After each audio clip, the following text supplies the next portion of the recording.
Welcome to the video walkthrough for this lab on using simulation to analyze and improve healthcare operations. And I want to take a little bit of time to talk about the importance of this lab.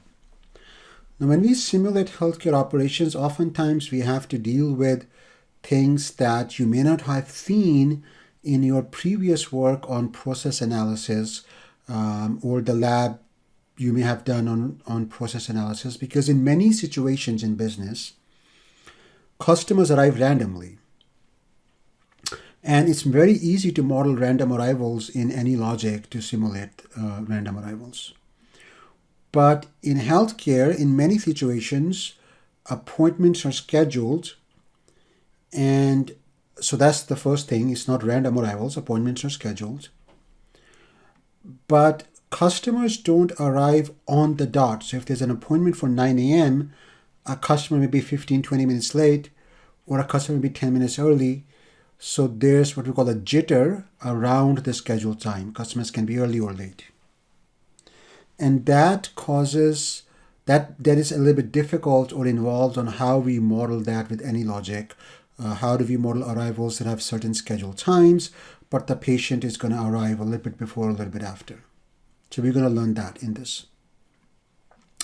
The other thing that is very important in healthcare operations is that there are shifts. So if you are modeling, let's say, a surgery department, surgeons are not there 24/7 or the whole time that the hospital is open. A surgeon may have a shift.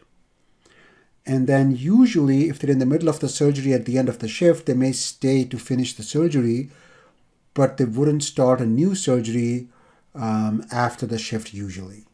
Or they may, depending on the policy of the hospital. So there's behavior like that. You don't have a fixed closing time. You want to have a flexibility for the surgeon to finish any in-process work and then call it a day. Other workers as well, nurses, anesthesiologists, other staff, they may have shifts. They may have different breaks. So you want to be able to model, okay, when can certain resources go on a break. And we also want to model time that they spend past the shift, because some staff maybe need to be paid overtime and things like that. So a lot of these complexities we haven't been modeling in traditional process analysis because we assume random arrivals. And usually what we're doing with those arrivals is taking 10 minutes, 15 minutes, 30 minutes. So it's not like a 2-hour-long surgery type of situation. And so we don't really care about the end of the day situation. We just run the simulation for many, many arrivals, and our average results that we get from the simulation hold for practice. But for healthcare operations, because you may have a long surgery, that you may have delays, the other complication is that the time to serve a patient may depend on certain characteristics of the patient. So not all patients are equal. Some have more severe needs, some have more complicated cases, and a complicated case may delay a bunch of cases that are scheduled right after it, for example. Also how things are scheduled. So if the surgeon is going to be at the hospital at 8 a.m., you don't want to book the first patient for 8 a.m. You might want to book them for 7:30 a.m. so they can arrive, even if they're a little bit late, they're there by 8, and then they can go through registration to be ready for the surgeon at 8. And how you schedule those appointments can have an impact on your capacity, because if you just make the surgeon wait 40 minutes in the morning every day because the patient is just arriving, then they have to go through registration, then you're losing all that capacity. So we're going to, learn how to do a lot of this stuff that is going to be applicable to other healthcare processes that you may want to simulate and model and improve. So we are working with this knee-hip department. It has 2 operating rooms, one orthopedic surgeon, one anesthesiologist, one physician assistant who assists the surgeon. And then we have some environment services staff that clean and prep the operating room. Currently, this department is doing 4 surgeries per day. Okay, because the surgeons, they work from 8 a.m. to 6 p.m. Okay, right here. Okay, and take a 1 hour break. And so once you build the model, you can try to do 5 surgeries, but what happens a lot is that the 5th surgery, it does not start by the time it's 6 p.m. and then the surgeon is not going to start a new surgery after the shift is over, so that surgery gets pushed to the next day. When that patient who's been there, who's registered, who's ready for a surgery, gets pushed to the next day, that really hurts patient satisfaction. The patient is not going to be happy. Their family is not happy. It may increase the cost, to have them stay overnight, or if they have to go back and come back, increase the cost for the patient. And so they tried to schedule a 5th surgery at 3 p.m. But as you'll see when you build the model, this surgery often does not happen in one day. So they can reliably do only 4 surgeries a day. And the manager, Anita Bath, she goes to a conference and she learns that there are ways to improve the capacity, and other hospitals are able to do more surgeries than 4. So she comes back, she tasks you to simulate the baseline process, then see what happens when you do 5 surgeries per day, schedule 5 per day. And if it doesn't work out, then you can try to improve the department. We have some ideas which we'll implement to improve the department. So here's the process. Patients come and they go through registration, which has a mean time of 20 minutes and a standard deviation of 3 minutes. After registration, which is at the front of managed by the hospital, so we are not responsible for registration at the KH knee hip department. But then after registration, the patients come to the knee hip department. And if the operating room and anesthesiology are available, then the process starts. There's pre-op, getting them ready for surgery. Then as soon as the surgeon is available, the surgery begins. Surgery is a 3-person team. Anesthesiologist has to be there. Surgeon is there, and surgeon's assistant, the PA, is there. Okay. Now the time taken by the surgery and the variability in the time depends on the body mass index of the patient. So we have 5 levels. We have split. Body mass index is like this continuous measure. Right? It could be a number with very many different values, but we made 5 buckets. So the lower bucket is called underweight people. Average time is 90 minutes. Standard deviation is 5 minutes. And only this hospital, only 1% of their patients fall in the underweight bucket. Normal weight, 14% of their patients are normal weight. Takes 98 minutes on average, 10 minutes of standard deviation. Now, how do we know all this? This comes from historical data. So you would go into the system, you would look at patient records, and assuming that the surgery time has been logged, you can check the surgery times and look at the averages and standard deviations. If it's not been logged historically, then you want to start logging it to build up some data, and maybe after 2 months of data, you can get these averages to do your modeling. Saving and analyzing time data is a big part of process improvement. So a lot of times, some operations, they don't care about the time data, they don't store it, they don't measure it, but you really need the time data to do process improvement. Then overweight, it's 25 to 29 BMI, 29.9, and that's 30% of our patients. And then obese, we have 45% of our patients are obese, 30 to 39.9. And then morbidly obese, above 40 BMI, that's 10% of our patients, and that surgery takes the longest. And you can imagine you're trying to replace the hip, for example, you have to cut through a lot of stuff. It can be more complex situation. They may also require more support, or anesthesia may have to be given very carefully. There could be other factors. Okay?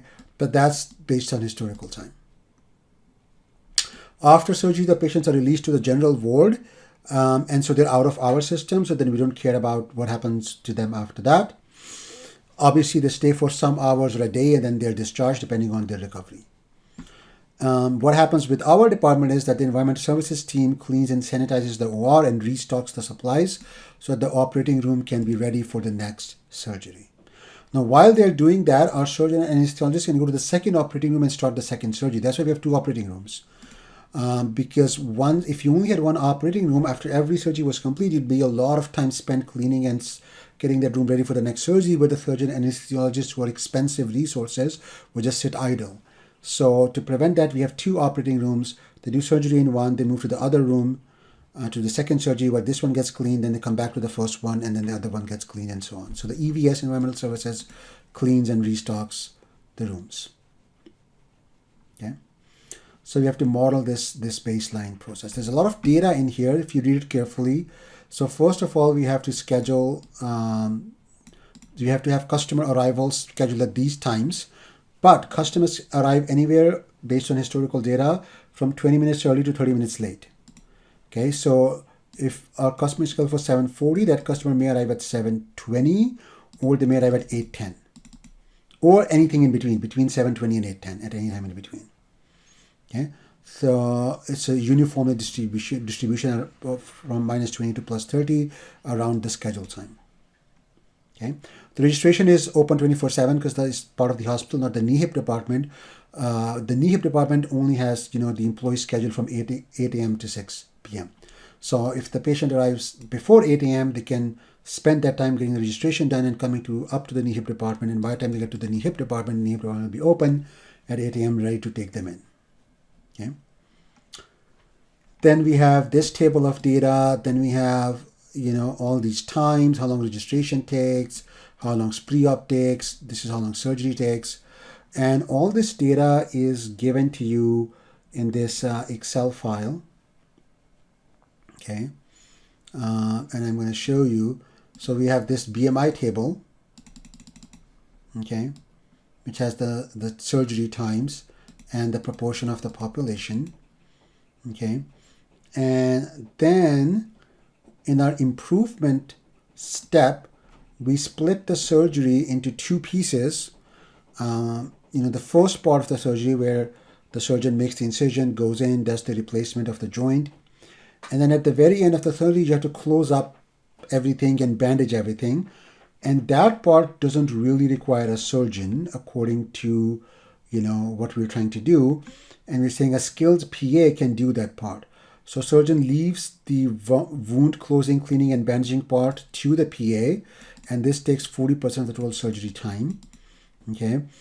And so this will allow the surgeon to move on to the next surgery while the PA closes and bandages up the first surgery. And when we do that, we'll go to BMI data 2, where the surgery time has been reduced. This is 60% of the original time. And the closing step is 40% of the original time. And the standard deviation has also been split.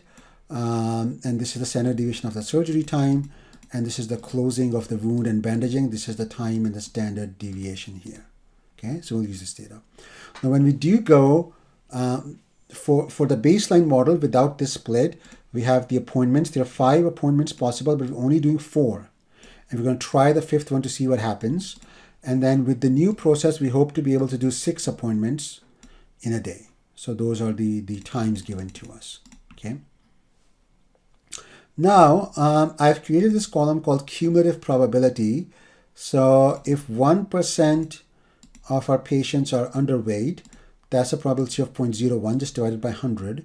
If 14% of our patients are normal weight, then what's the probability that we are normal weight or less? That's going to be 14 plus 1, 15%. So the cumulative probability is 0.15. Cumulative probability always goes up as you go down the table, ending at 1. Okay, and you'll see shortly why we need the cumulative probability. So I've just done this calculation, but you can just do it easily. You divide this by 100 and you add the previous value. Divide this by 100, 0.3, add the previous value, 0.15. 0.15 plus 0.3 gives you 0.45. Okay. And so that's the data. So now let's start building the model in AnyLogic. Okay.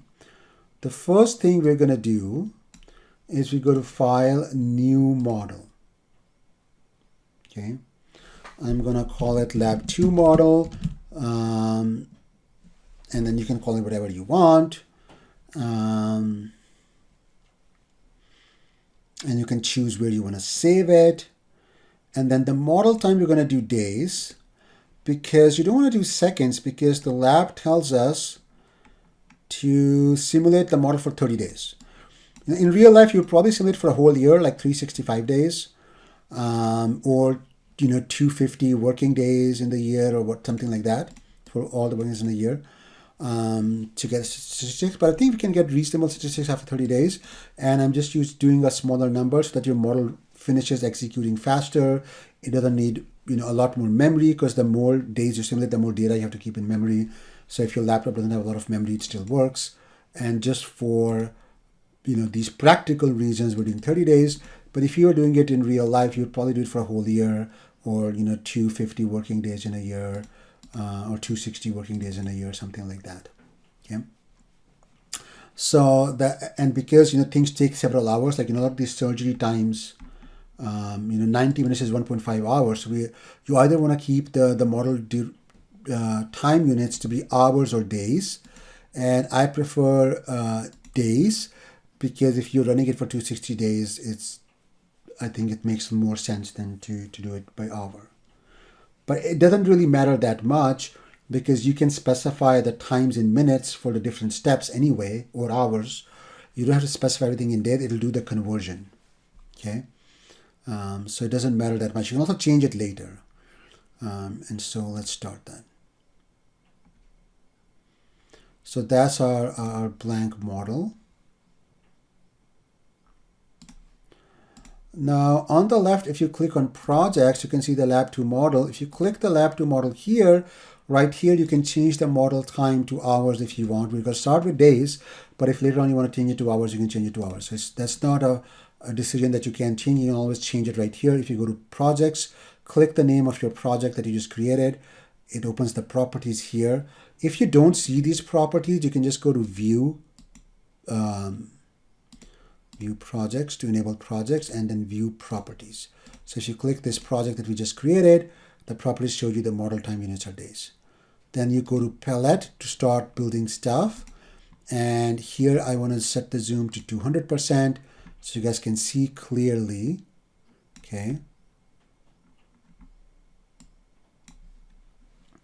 And now we can start building the model. The first thing we're going to do is, because we have these 5 levels of BMI, we're going to have to refer to them in our model. And you can refer to them by number. This could be like number 1, number 2, number 3, number 4, number 5. But if later on in future, you or somebody else wants to come and improve your model, update your model, do something, they'll see these numbers 1, 2, 3, 4, 5 affecting things in a model. They'll be like, why is number 1 affecting this thing in the model? It wouldn't make sense to them. So instead of using numbers 1, 2, 3, 4, 5, we're going to use these labels: underweight, normal weight, overweight. Anybody reading your model and sees, oh, overweight does this to the time, will understand what's happening better. So to do that, we're going to create what's called in our project an option list. So you right click here and click new, and you can create what's called an option list. An option list is just some levels with labels. They're just labels or tags you can use to denote certain things in your model. So you're going to create an option list, and I'm going to call it BMI type, so that anybody who reads my model in future will know, oh, this is the body mass index thing. And then under the name, you can specify all the names. You're going to put all these names here: underweight, normal, overweight, obese, and so on. So we start with the first level of this is underweight. Okay. Second one is normal. Second one is normal. Overweight. Make sure you type the spelling correct, so that later when you want to refer to them, if you have a spelling mistake, it could create an error later on. Then we have obese. Then I have morbidly obese. And I made M capital and O capital, so that you can see the morbidly is one word, and the next. You can. I don't think you can put a space. See, space is not a valid identifier. So you cannot use space or things like comma or stuff. You could probably use underscore. Yeah, underscore works, but I don't like to use underscore here. I'm going to call it morbidly and then capital O obese. So those are my 2 words. So now I have 1, 2, 3, 4, 5 levels, and I can hit finish. And that creates the BMI type. And here you can see, and then you can delete. If you create an extra level here by mistake, you can just click it and click the X to delete it, so you can modify it. It's not that if you made a mistake you can't fix it. You can fix spelling here too. Okay, so we create an option list here. Now we go back to our main model, and next what we're going to do is we're going to create a patient agent. Okay, so by default, I'll show you, if I go to the process modeling library, okay, and I drag a source block to generate my patients, and if you look at the properties of the source block, it's creating a new agent of type agent. This is just a default agent which does not store any information. I don't want that. I want the thing flowing through my process to be a custom agent called patient, because I need the custom agent to store some data about the patient. You could store gender, sex at birth, age, all sorts of things that can affect the healthcare delivery. For us, the most important thing is the BMI type, okay? And we're also going to store the surgery time, because if we store the surgery time in the agent, when we get to modeling the actual surgery, is going to be easier because we can just read the surgery time from that agent instead of trying to figure out for this BMI type what is the surgery type. So I'm going to create a new agent type by dragging the agent block here, create the agent type from scratch. I'm going to call it patient, okay, because that's my patient, okay, and then icon person is okay, and then hit finish, okay, and here created the patient, okay. So here is my patient agent. So I'm going to zoom in again 200%. Now, when I'm in my patient agent, I can add a bunch of parameters here. And today I go to the agent palette and I drag parameter. Okay. And if you remember, we need a parameter to store the BMI. So I'm going to store BMI type with a small b. Why? Because capital BMI refers to my type. And the type of this parameter called BMI type is going to be my option list that I created, which is BMI type right here. So my variable, or my variable is just a box which stores some information. So my parameter here is like a variable. It's like a box which stores information about the patient. My box is called small BMI and then capital T type. And this is of type BMI type. The type tells the simulator what type of data will it store. Okay. And you can leave the default value blank. Okay. Then I'm going to store some other information here. So I'm going to store, let me drag a bunch of parameters. Okay, so I'm going to store the surgery time, okay, and there's going to be a mean, surgery time mean, which is type double, that's fine. Double just means a number with decimal places. And then I need to store the surgery time standard deviation. So what will happen is when I'll create an agent within called patient, whenever I create a patient in my simulation, within the patient, I'll store what is the BMI level of that patient, okay?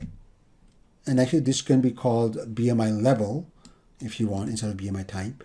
And then I'll also store this number and this number depending on the BMI level. So whatever the BMI level of the patient is, I'll store the average surgery time and the standard deviation within that patient, okay?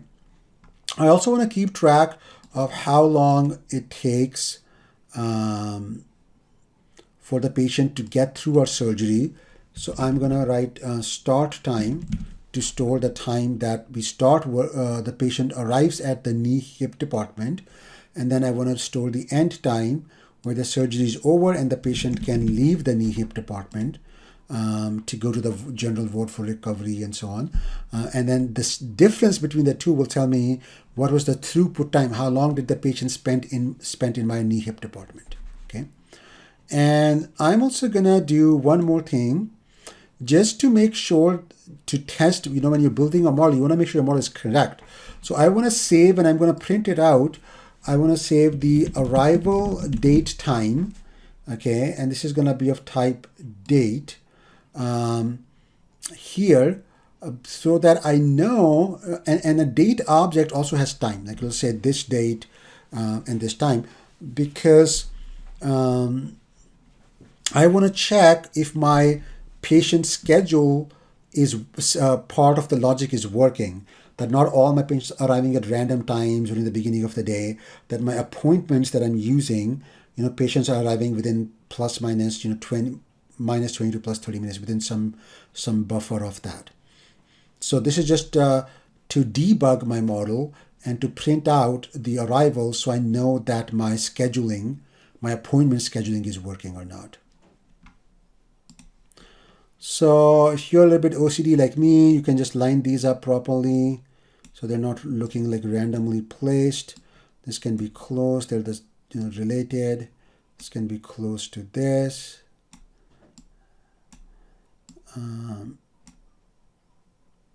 Okay, so this looks kind of neat. So this would be the data I need to store in each patient. Now, obviously, depending on the use case, you might want to store gender, sex at birth, age, insurance, whatever, I don't know, whatever else you want to model.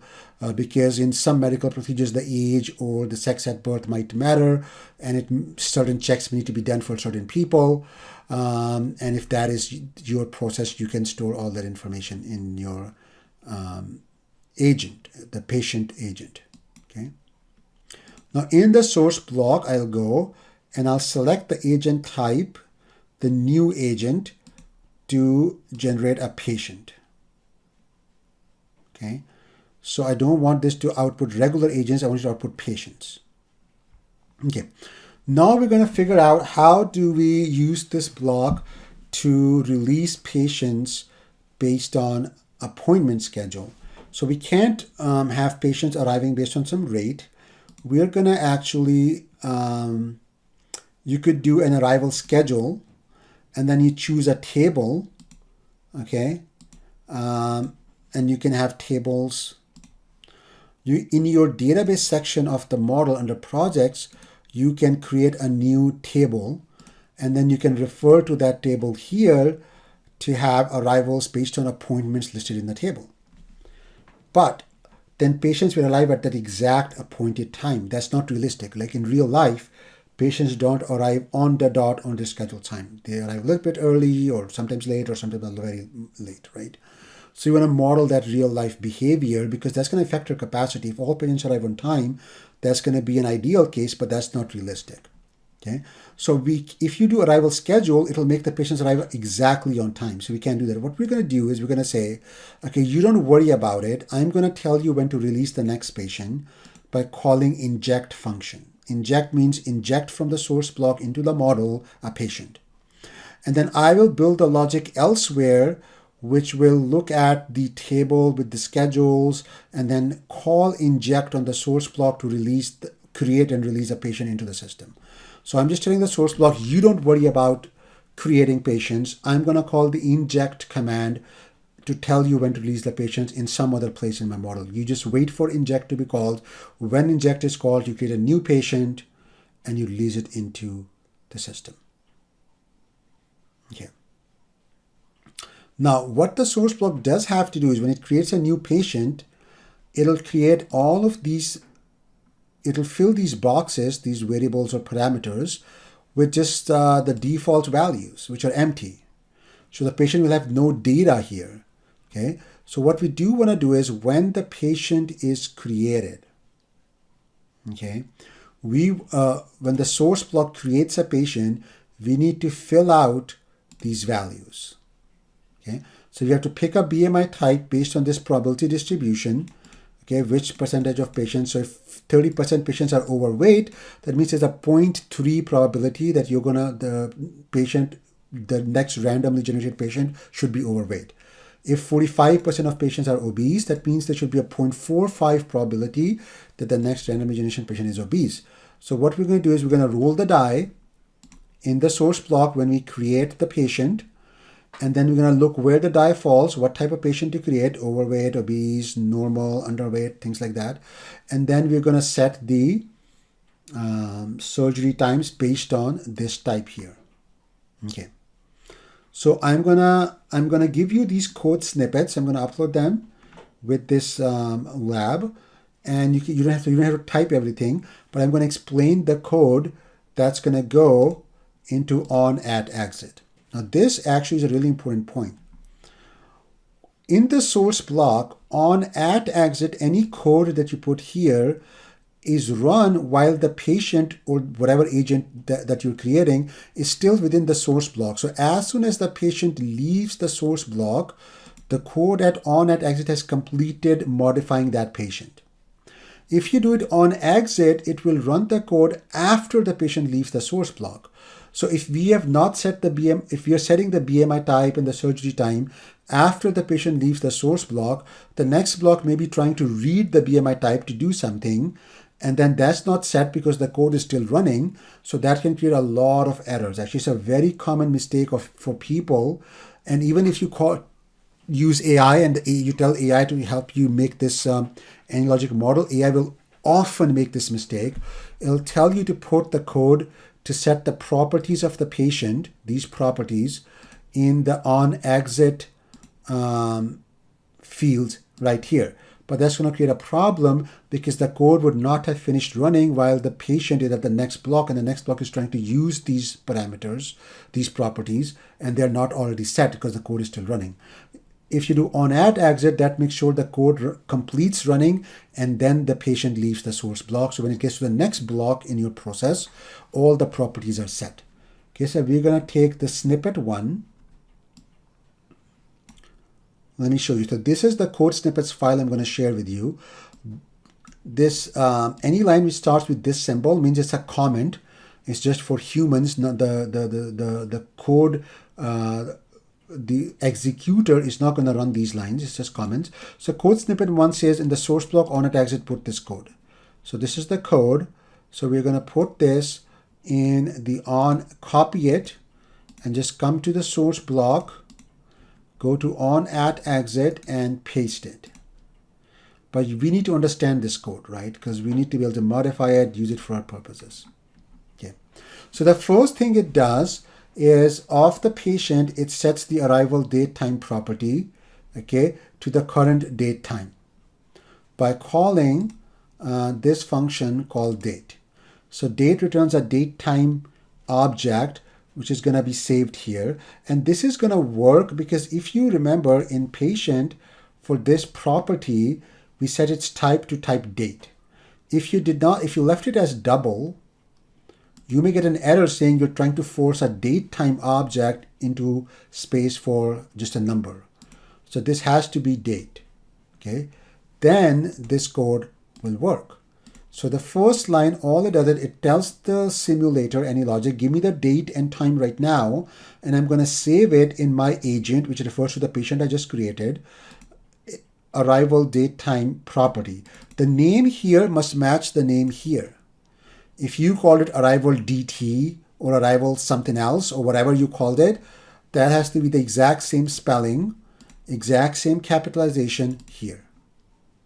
Okay, so agent dot and after dot the spelling have to match equals, then this you call this function. Then I create a variable which is just a box to store values called double, because it can store decimal points, numbers, called R&D, and I call a uniform distribution, like roll the die, which is like a random number generator uniform, to give me a number between 0 and 1.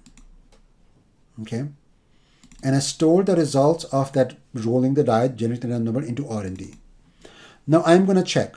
If my R&D value is below 0.01, this happens 1% of the time, then I'm going to say my patient is underweight. And this BMI type is the option list you already created. Okay.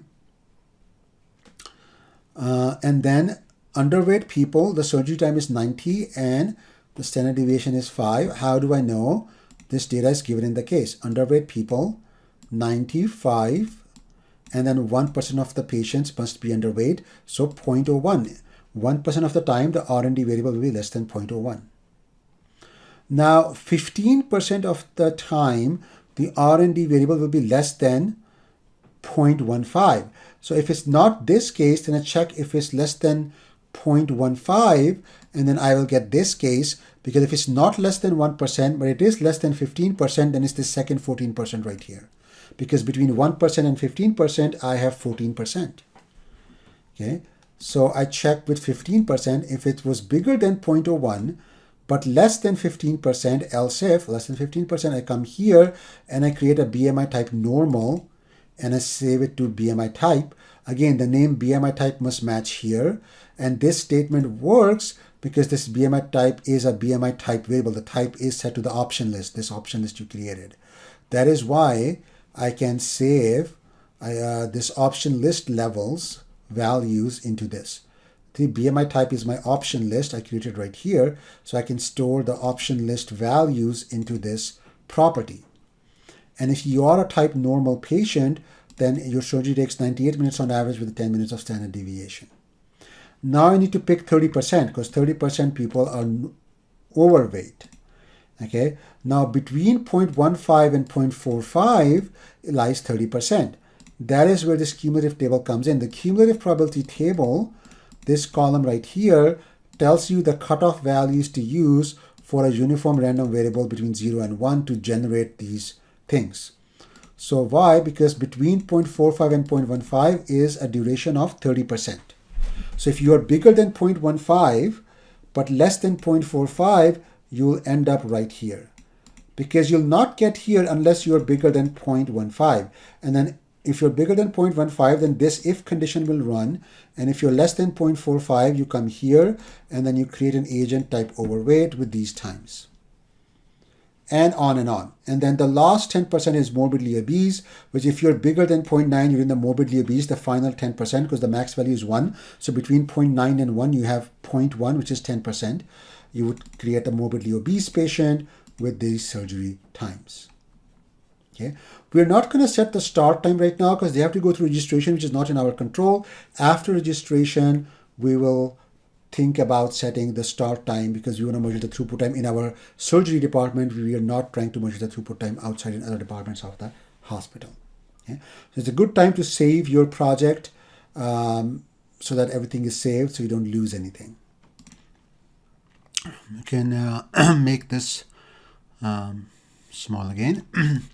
Now the next step after delay, after the source is going to be the registration. So we go to process modeling, we add a delay. Now you may want to put, usually if we were managing this registration process and we had to figure out how many workers we need here and we have arrivals for the whole hospital coming in, you would put a queue here because as soon as the patient comes in, they may not get to see an agent for registration right away. But we are not modeling arrivals for the whole hospital. We're only modeling arrivals for the knee-hip surgery.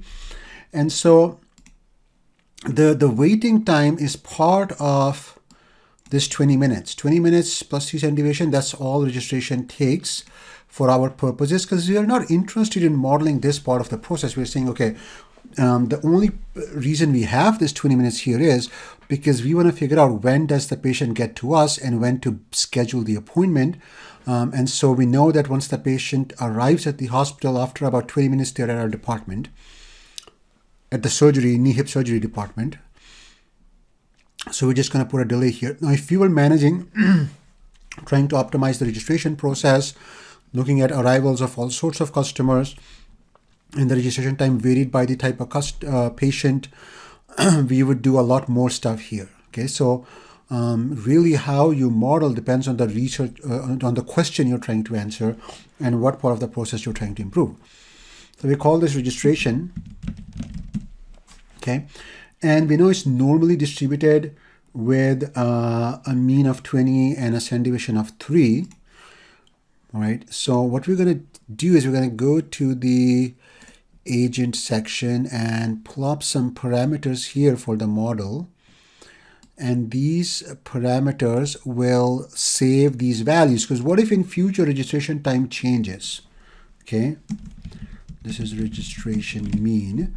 And we're going to say that's 20 minutes. So then if you hard code the 20 in different parts of the model, it's more difficult to go and change that. But if we use this parameter, wherever we need to use the registration time, we can make this one change and then the whole model will go to the new registration time because things can change, the process can change. Then maybe they do online registration or with an app and then it takes less time.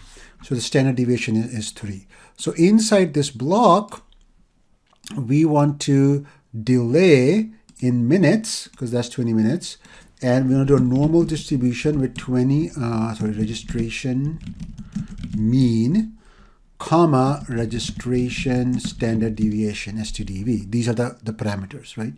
Let me make this bigger. Okay, so you can see.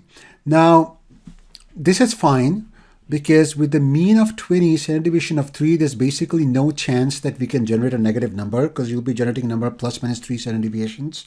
So between 11 and 29 for the most part.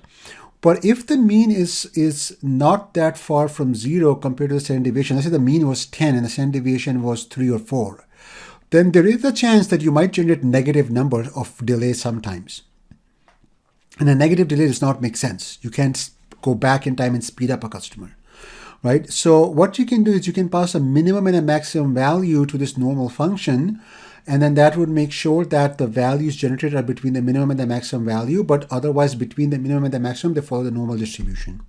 So we can give a minimum of 0 and a maximum of infinity, and that would just make sure that we never generate a negative value, and otherwise we follow the normal distribution.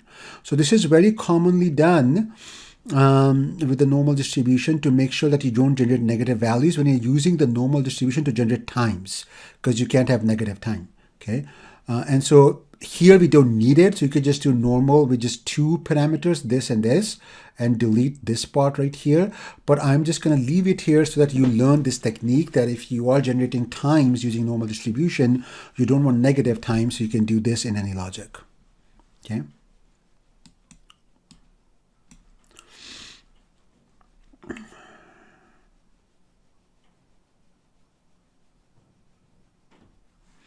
Okay, now after registration, the patient is going to come to our department. So we're going to go to process modeling and start timing the patient. Okay, how long they spend. So I'm going to call it TS, time start. Okay.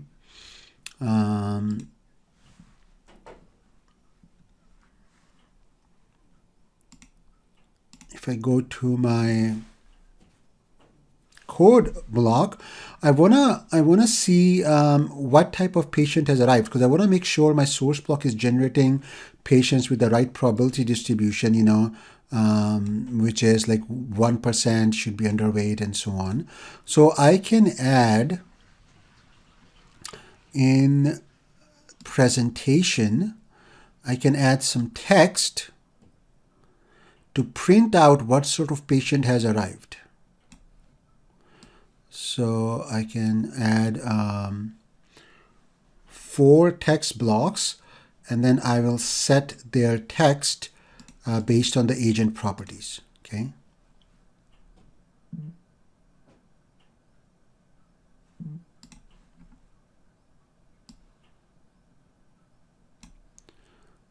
Okay, that's 3, that's 4. We're going to show the 4 most important properties.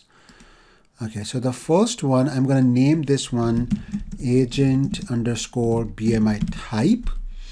Okay, so this text block is called agent BMI type, and I'm going to set it to, you know, whatever the BMI type of the patient that arrives at registration is. And the second one, I'm going to call agent surgery time mean. That's going to show the average surgery time, so I can make sure that the right BMI type is picking the right time. And I'm going to call surgery time standard deviation. Okay, and the last one I need is arrival date time. Agent arrival date time. So now I can set these properties using this code.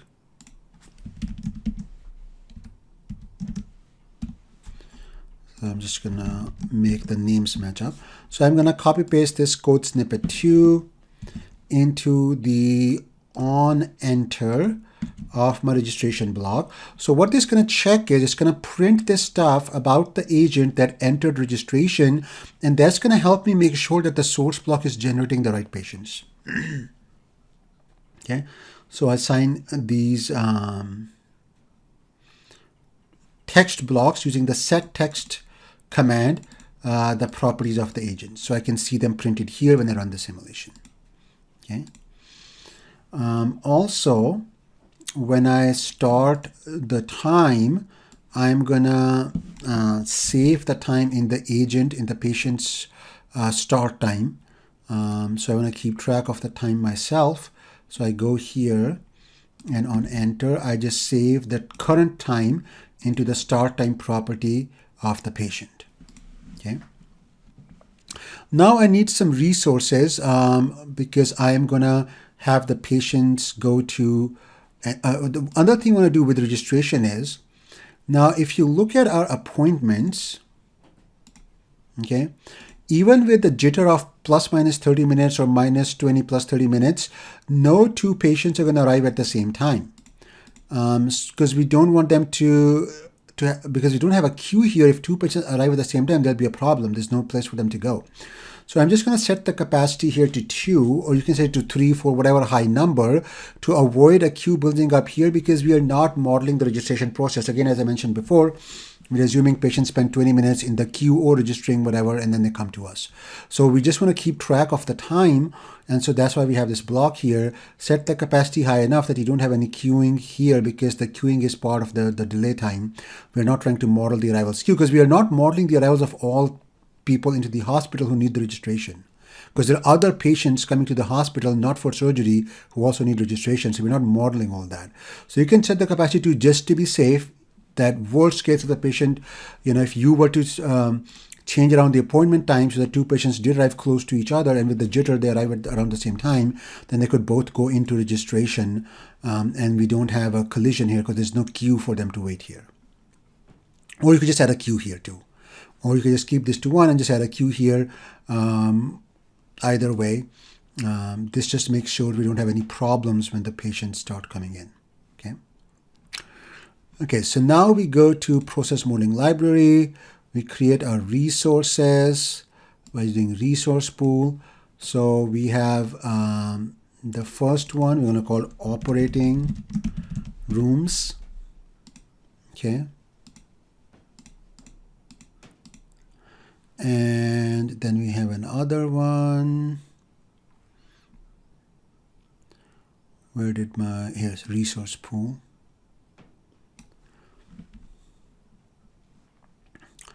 And we're going to call this anesthesiologists. Okay, then we have another resource pool. The resource pool names is going to be plural, even though we have just one anesthesiologist right now, because this is a pool, but we can change the number of it from 1 to 2 later on if you hire a second anesthesiologist. So you don't want to call it, surgeon here. You want to call it surgeons, because you could theoretically have more than one surgeon, right? Okay, and we can drag the label to be like more centered. Okay, then I need my surgery PAs.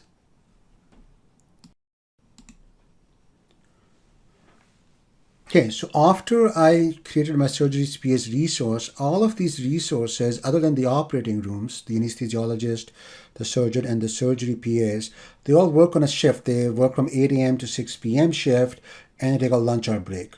To specify those things, I'm going to use a schedule. So let me delete this and create them again so you can see. So I need a schedule block. I need 2 of them. Okay. And the first schedule block is going to define my shift. So that's going to be shift schedule. Okay, it's going to be an on-off schedule which says when a resource is available or not available, days and weeks, and it's going to repeat every day. And then I'm going to do a plus here to start at 8 a.m. and to end at 6 p.m. So I can click these to type in. If it was 6:15, I can do that, but I need 6 p.m. and then AM, PM, I can do this, and it's on at this time. Okay, so that's my shift schedule. And then my lunch break schedule is also going to be an on-off schedule, lunch break schedule. And this is going to specify when the break happens. So interval days, weeks, repeat every day. Every day they get a lunch break. And at 12:30 p.m., their lunch break starts and it ends at 1:30 p.m. And it's on, meaning the break is on at this 1 hour. Okay. Now I need to go to all of these resources, and capacity was by default set to directly capacity of 1. I have just one anesthesiologist right now. I'm going to set this capacity to be driven by the on-off schedule, and it's going to be using the shift schedule, and when it's on, capacity is 1. Now I want to make sure by default, the maintenance shifts and breaks are set to downtime blocks. So I'm going to just use my resource pool properties to do that instead. And I'm going to turn on the breaks by clicking here and choosing lunch break schedule. I'm going to reduce the break priority to 0 because I don't want the break to interrupt any other work. So if the anesthesiologist is busy, they don't take the, like in a surgery, they don't take a lunch break, or doing a pre-op, they don't take the lunch break in the middle of something. And I'm going to make sure that the break may preempt is off. This is unchecked, and preemption policy is no preemption. And same thing for end of shift. The priority is 0, so I don't, I give it a low priority so it doesn't stop or block a task. I give it end shift may preempt must be off, and the preemption policy must be no preemption. This makes sure for breaks and end of shift, setting it like this, that you don't stop the surgery in the middle and take a break or go home. That'll be disastrous for the patient. So we make sure that's happening in the shift in each resource. Okay, and the same thing for the surgeon. Exact same step. Capacity defined by on-off schedule. Shift schedule defines the on-off schedule. Capacity one, currently have just one surgeon, and then maintenance breaks shift specified by resource pool properties. Turn on breaks, lunch break schedule. Priority is low, 0. May preempt is off, no preemption. End of shift priority is 0. May preempt is off, no preemption. And do the same thing for surgery PAs. So they're all driven by the shift and the lunch break, but they only take the lunch break and end the shift when they are not working on a patient. Capacity defined by on-off schedule. Shift schedule, capacity is 1 currently. Maintenance features shifts break specified by resource pool properties. Breaks are on, turn it on because it's off by default. Lunch break schedule. Okay, break priority is 0. Break may preempt is off. No preemption. End of shift priority is 0. Shift may preempt is off. No preemption. So now my resource pools are set up properly. Now for the environment services, this is a service provided by the hospital to clean and set everything up. So I'm not bothered, just like registration, I'm not bothered by it. I'm not going to set any schedules for it because probably they use this stuff in other areas of the hospital and they have rotating shifts where some staff is always available. And I'm just going to put a capacity, whatever capacity, make sure this is not a bottleneck because I know that the hospital has enough environment services staff that they're not a bottleneck. So I'm putting 2 because I don't think I have 2 operating rooms. I'm never going to need more than 2 at a time. But this is not something that I'm bothered by. This is not something in my control in the knee-hip department. So I'm just using this external resource. Operating rooms are also 2, so make sure you set the capacity 2 because the case does tell us that we have 2 operating rooms. Okay, and here I don't need to put in a schedule because the operating rooms are just there. They're not a person that goes home, right? Even if the patient comes 5 minutes early, they can be in an operating room, even if the surgeon is not there. So I don't need to set a schedule for the operating rooms. Okay, so once the time start happens, and I talked about how on enter I want to save the time in the patient start time property. After registration, I'm going to seize the operating room, seize the anesthesiologist, and do the pre-op. Okay. So seize a resource. So I am going to seize the operating room. That means just assign a patient to an operating room. Okay, because if there's no operating room, they wait in the queue. See, seize blocks have a queue built in, so the patient will wait here until an operating room is available, and then by seizing, they mean they get assigned to an operating room. Okay. Then I need an anesthesiologist. Now I could add an anesthesiologist here too, like this sees both of them, okay? But even if the anesthesiologist is not there, I may wanna just assign them to an operating room, even if the anesthesiologist is busy somewhere else, so they can wait in the operating room, they can get comfortable, things like that, okay? And also because I might be able to use a nurse to do some initial pre-op there in future. Right now, my process is just the pre-op is done when anesthesiologist is available. So let me show you my current process. So I do another C's block.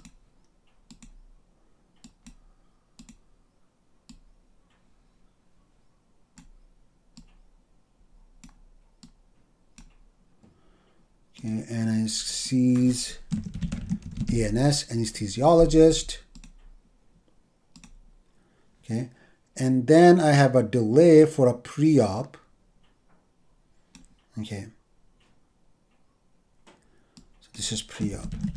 Okay, that takes minutes, and it's going to be a uniform distribution between 20 and 25 minutes because the case tells me that.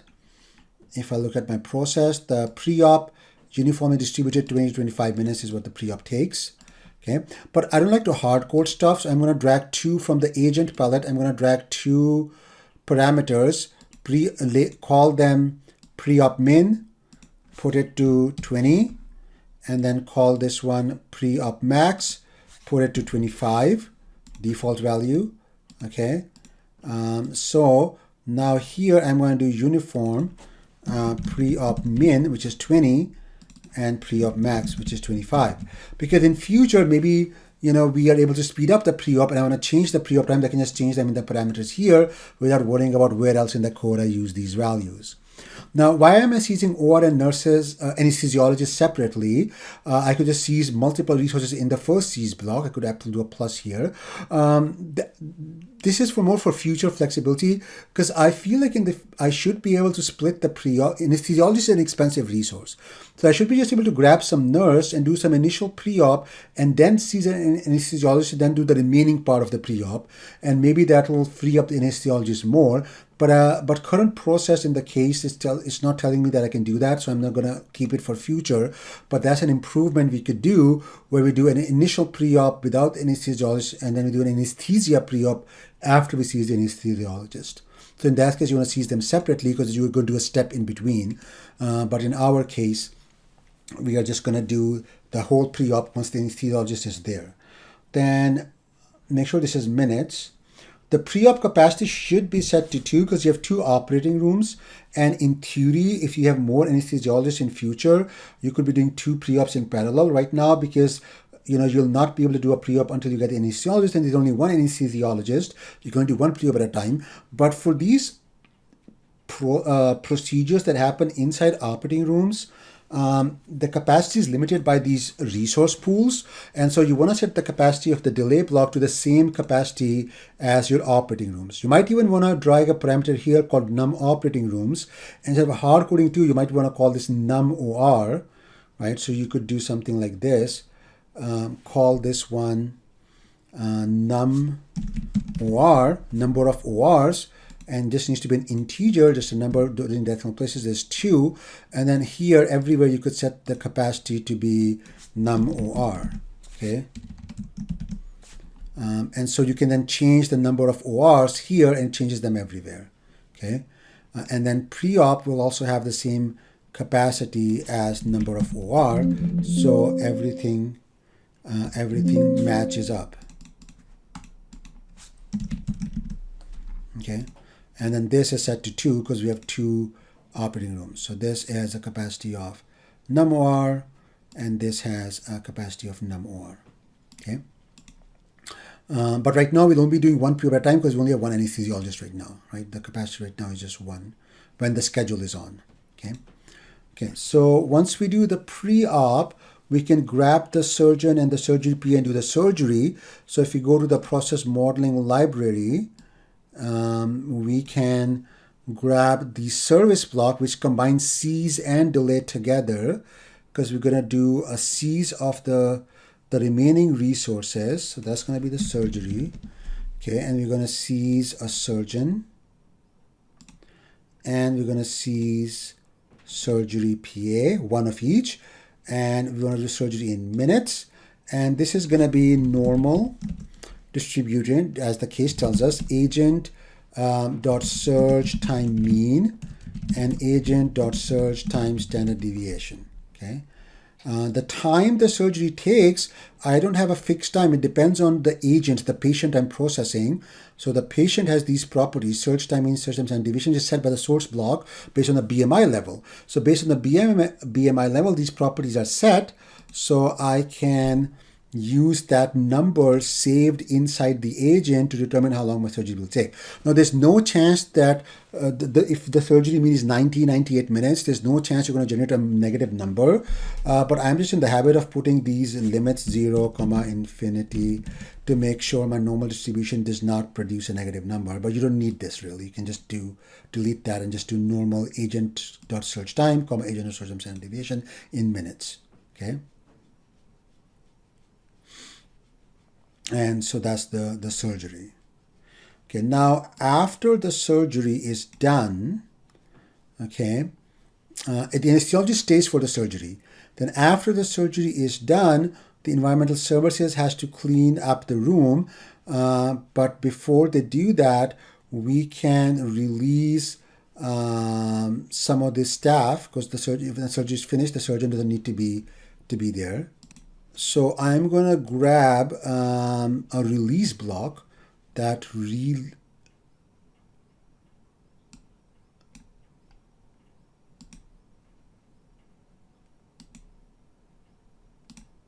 somehow.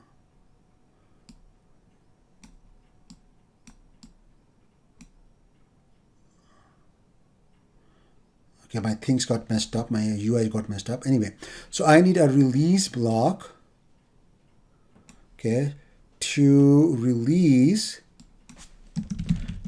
surgery staff, surge staff.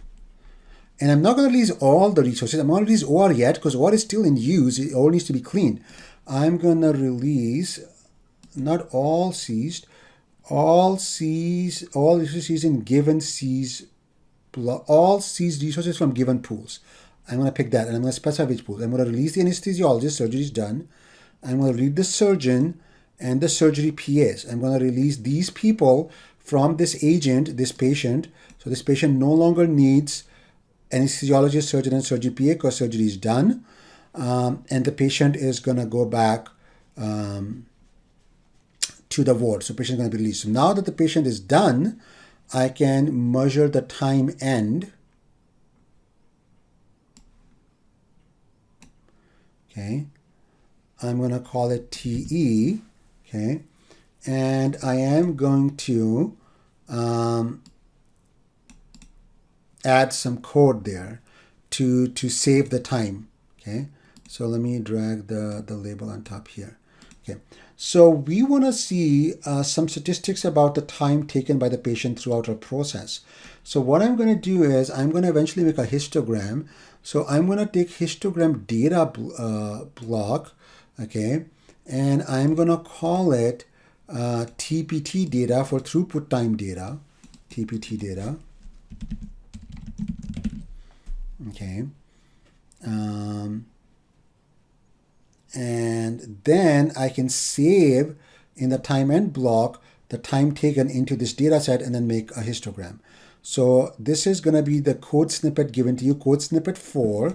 In the TE block on enter, we add this code snippet 4. That's going to save the current time, which is the time when the patient gets here, to the end time property of the patient. Then we'll calculate the throughput time by doing the start time minus the end time. Oh, sorry. I was correct. The end time is a bigger number because time is going forward, is increasing. So end time minus the start time. So we do end time minus the start time. We save that into TPT variable. Now, because the model time units, remember if you go to the project, the model time units are set to days. That's going to be, this is going to be in days. this TPT calculation. So I'm going to convert it into hours by using this function called hour. This tells me in days what fraction of a day equals 1 hour. So that's going to be 1 over 24. And so I divide by that to convert this into hours. And then I add this because I want to visualize the time the patient spent in hours, not in days, because it's going to spend like a few hours in the system. Okay, and do TPT data, which is this data set dot add, and I save the throughput time in this data set. Okay, now I can actually once click this to select it, TPT data, then I right click this and I click create chart, and it'll create a nice histogram for me, okay, with TPT data. Okay, and if you don't like the deep pink color, then you can choose some other shade of pink or whatever you like.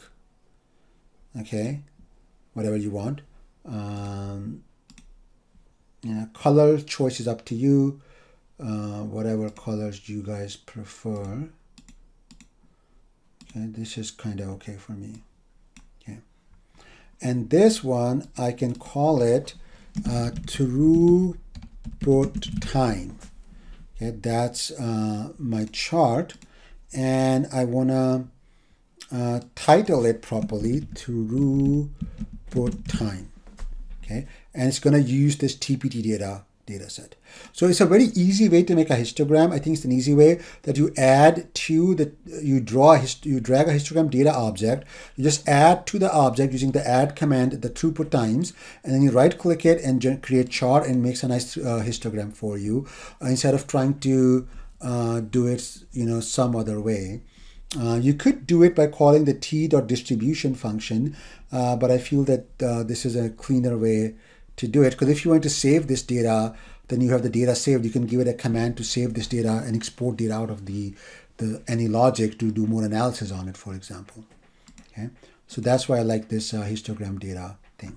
Okay, so we put our code here. We are saving the current time as the end time. Then we do end time minus start time to calculate the throughput time. We convert the throughput time to hours because the model units we suspect are not going to be hours, they're going to be day or whatever. If there are hours, then this will just be 1, so this will just stay in hours. This is the beauty of calling the hour function, that if the model time is already set to hours, then this hour function returns 1, because 1 model time is 1 hour, and then the TPT stays in hours, nothing changes. And then we add the TPT in hours. Okay. Now that we have released the stuff, the patient has gone off, we're going to use the end services staff to clean the OR and then release the OR. Notice I did not set the capacity here to be set by the schedule 8 a.m. to 6 p.m. because the end services are a service provided by the hospital. These staff, there may be like 20 of these staff in the hospital, or 100, I don't know. I just know that I need at most 2 at a time because I have 2 operating rooms, so I just put 2. If you update the model to have 3 operating rooms, you can make it 3. So you can just call this again num OR. Okay, num OR, the same capacity as the number of operating rooms. And what we're doing is we're just modeling them using them to model the time taken when our operating room is still busy getting cleaned up. We don't really care about the staffing and managing the workload here because that's being managed by some other department in the hospital. If you were trying to simulate the whole hospital, which would be a very complex model, or you were trying to simulate the workings and optimize the workings of the end services group, you might do that. But for our process, we're just trying to optimize the knee hip department, and this is service provided by the hospital. Okay. So we're going to drag from the process modeling library a service block that's going to seize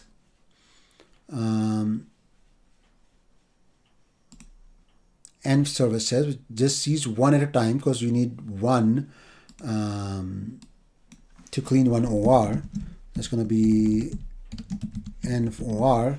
We do environmental stuff to the OR, clean it up, restock it. Okay, and then the time taken is given in the case.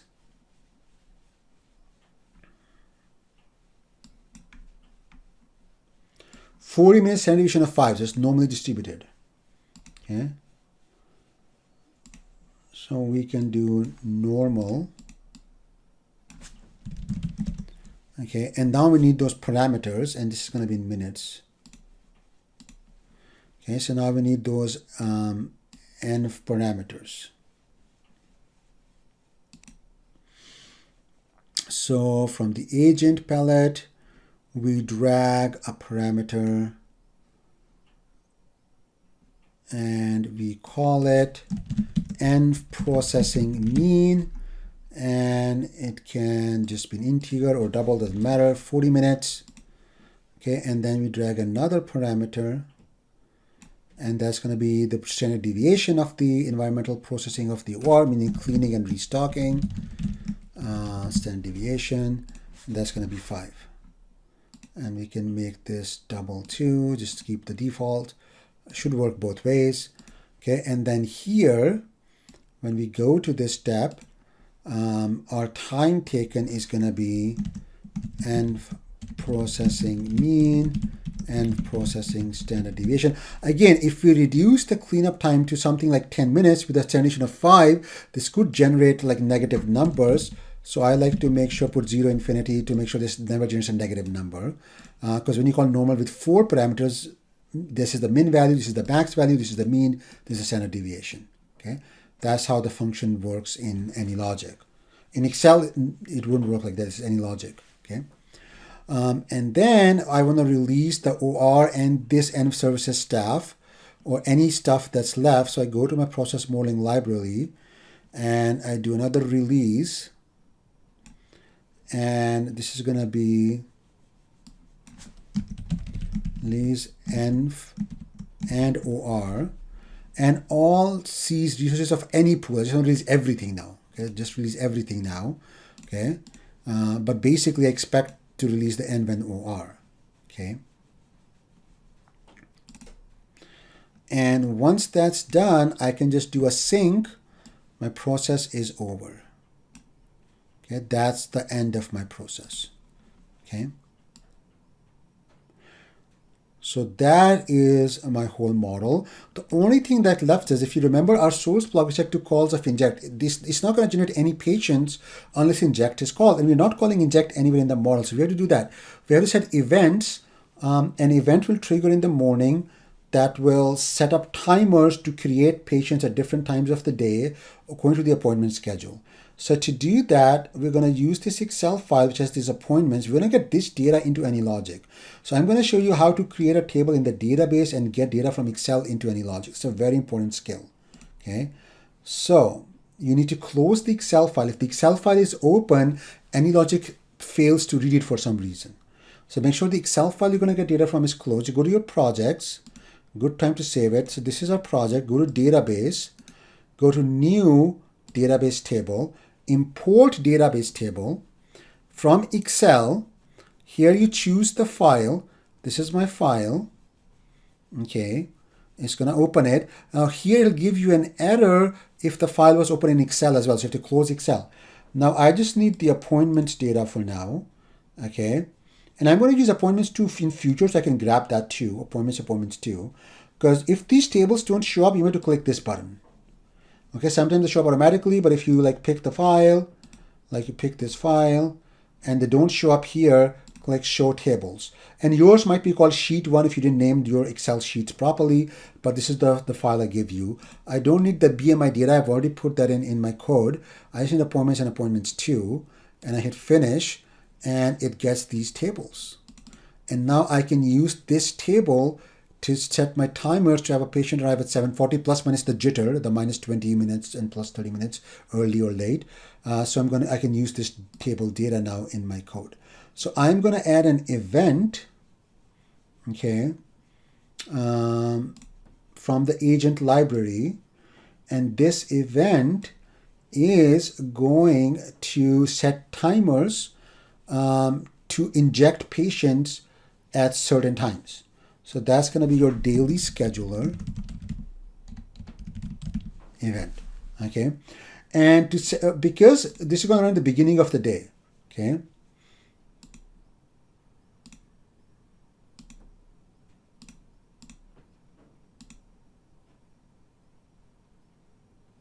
So it's going to see here, first recurrence happens at the beginning of the simulation, 0 days.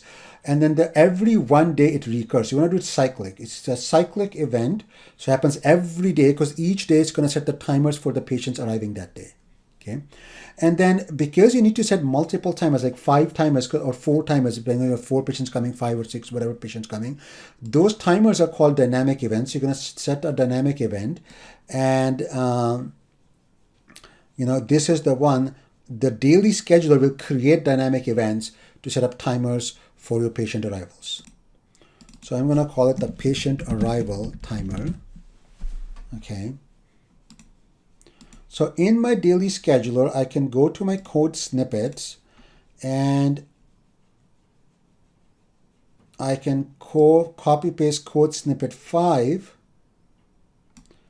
and I'm going to explain you the code. And that has to go in the action of the daily scheduler. What action does this event do? It does this action, this code. So let's go through the code. First, it sets a variable daily surgery count to 0, because you're going to have a count of how many surgeries we do in a day, because when we're trying to maximize our capacity and get more patients through, it will be good to see how many surgeries we're doing in a day. Okay, so we have created the max surge per day to have the value 4, because if you look at the appointments table, there are 5 appointments, but you only are scheduling 4 in the baseline model. Okay, so in my code, daily scheduler, event code, I am checking if my count of appointments is more than 4. It is going to start with 0. If it is 4 or more, it will be 4. Not going to get to more. It's going to be 4. Then I've scheduled 4 appointments. I break out of the for loop. I go to the end here. But if it's not 4, then I take out the hour, I take out the minutes, and then I calculate the arrival time for the patient.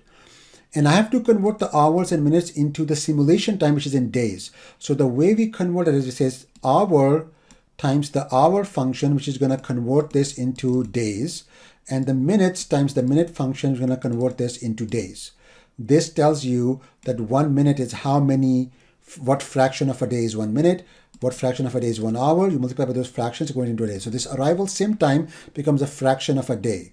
Then you have to add the jitter, because a patient could arrive 20 minutes early, minus 20, or 30 minutes late, plus 30. So we say the arrival time is the arrival time here that we got from this appointments table plus jitter, and we convert jitter into the correct units by multiplying by the minute function, because that tells you the fraction of a day a minute is.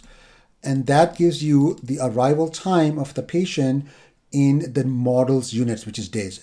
Now, if I change the model units, this code would still work, because it's using these functions to convert, and these functions will give you the right value to do the conversion based on the model's time units. If you change the model time units from here into hours, everything would still work, okay? Because I'm not hard coding anything. I'm using these functions AnyLogic provides to do the conversion.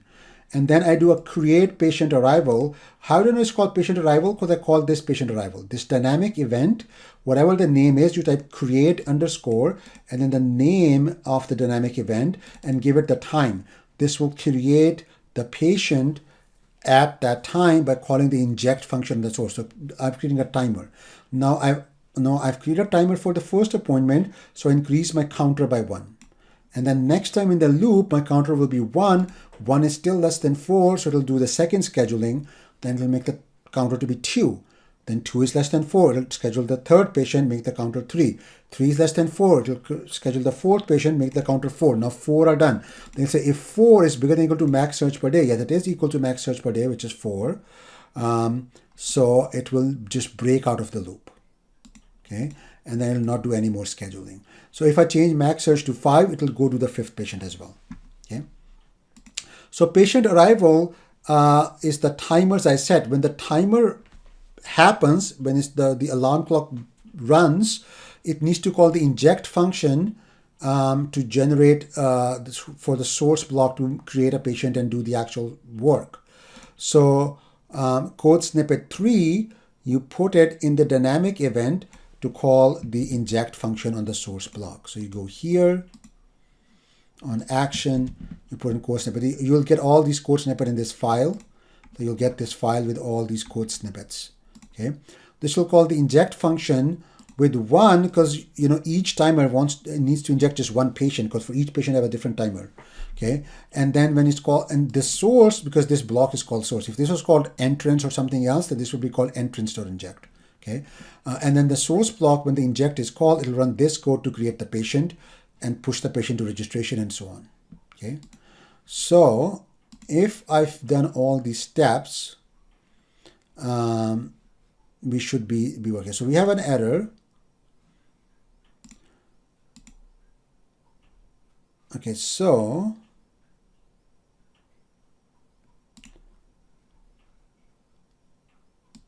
it's called date time, not time. So it's arrival date time.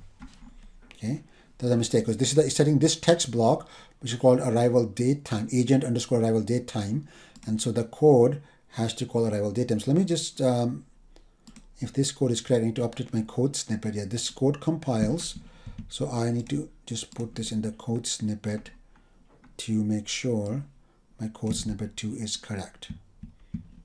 Okay, so now let's run this model.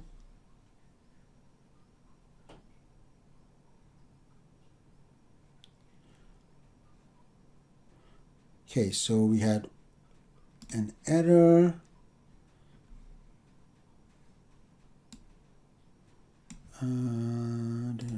Let's see.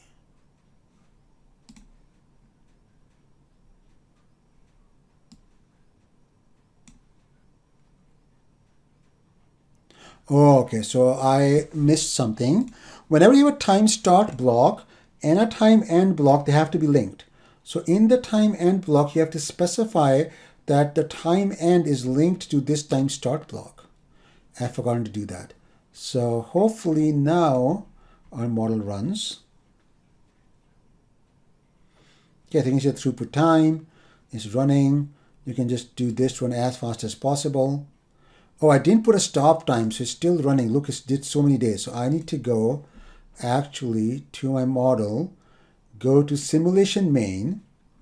Okay, you can increase the memory. I would say at least give it 1024 MB so that it runs without any memory issues. I have a lot of RAM, so I give it like 248, but you can just give it 1024. Okay, and then in the random seed, I ask you to put 42 in the case.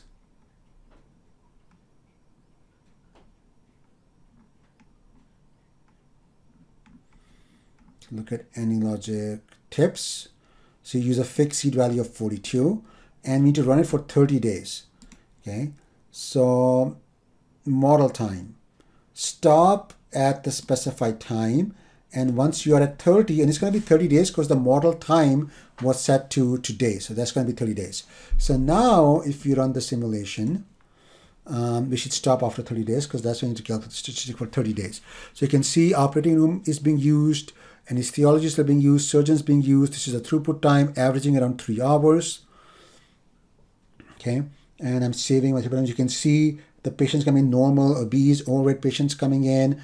My shift schedule is working. My lunch break is working. My surgery count is not being updated because I set to 0 by the daily schedule, but I never update it when I finish a surgery. So I have to do that, fix that part, and then everything else seems to be working. So here we go. We have done 30 days, and on average, patients spending 3.19 hours in our system. Our surgery PA has a 73% utilization. Our surgeon has a 73% utilization because they're both used together.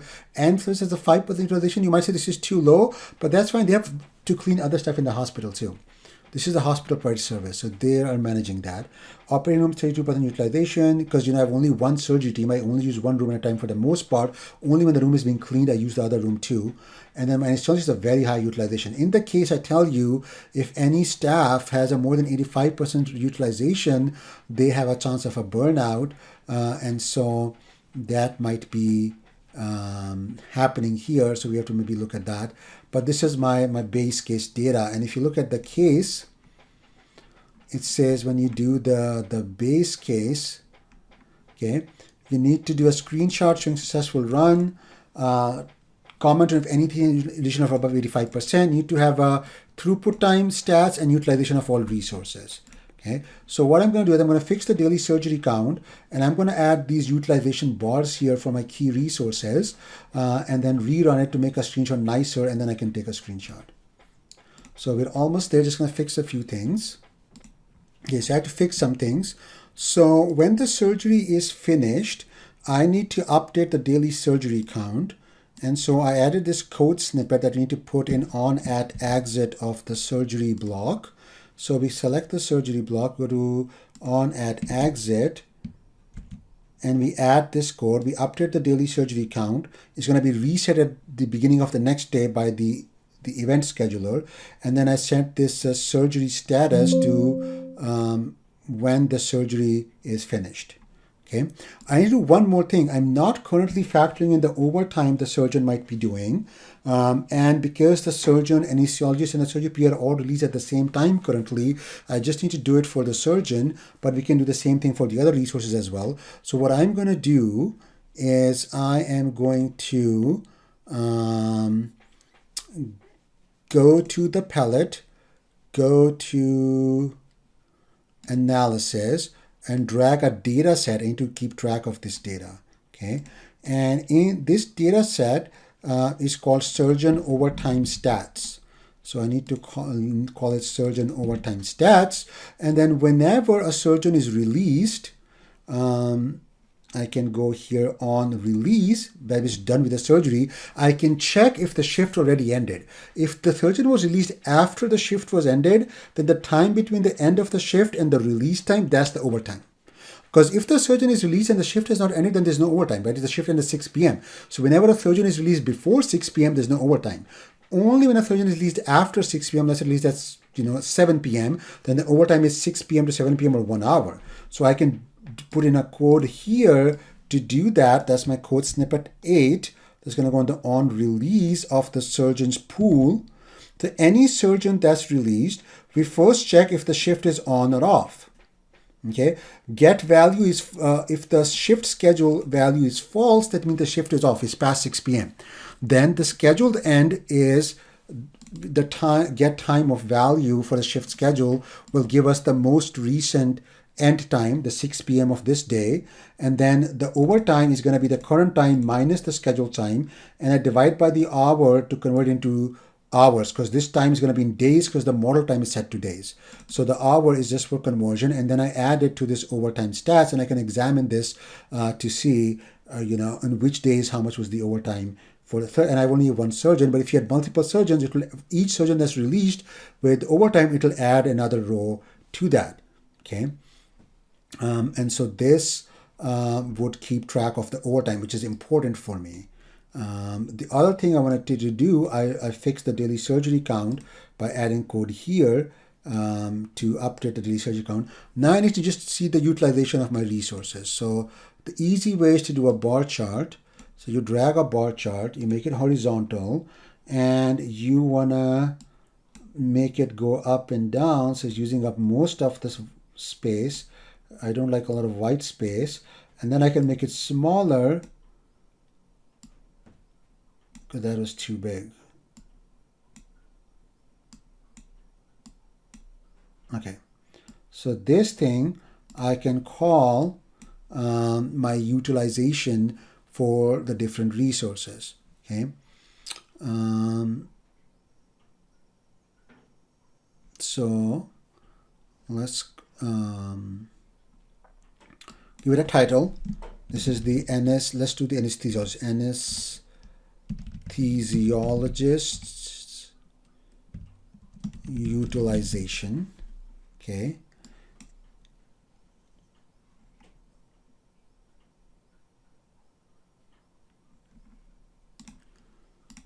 Now I can pick any resource pool for value, like for this one it has to be anesthesiologist because that's what it's called. And I can call it the utilization function. And I can add one more. Let's add surgeon's utilization here. And I can call surgeons.utilization. And make it bigger.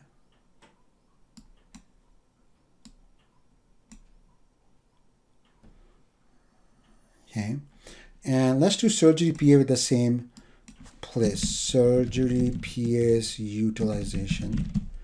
And that will be this resource, surgery PA's dot utilization.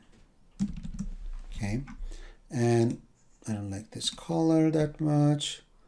Let's pick a little bit nicer shade, and maybe a little bit nicer shade, too bright, and more pastel colors.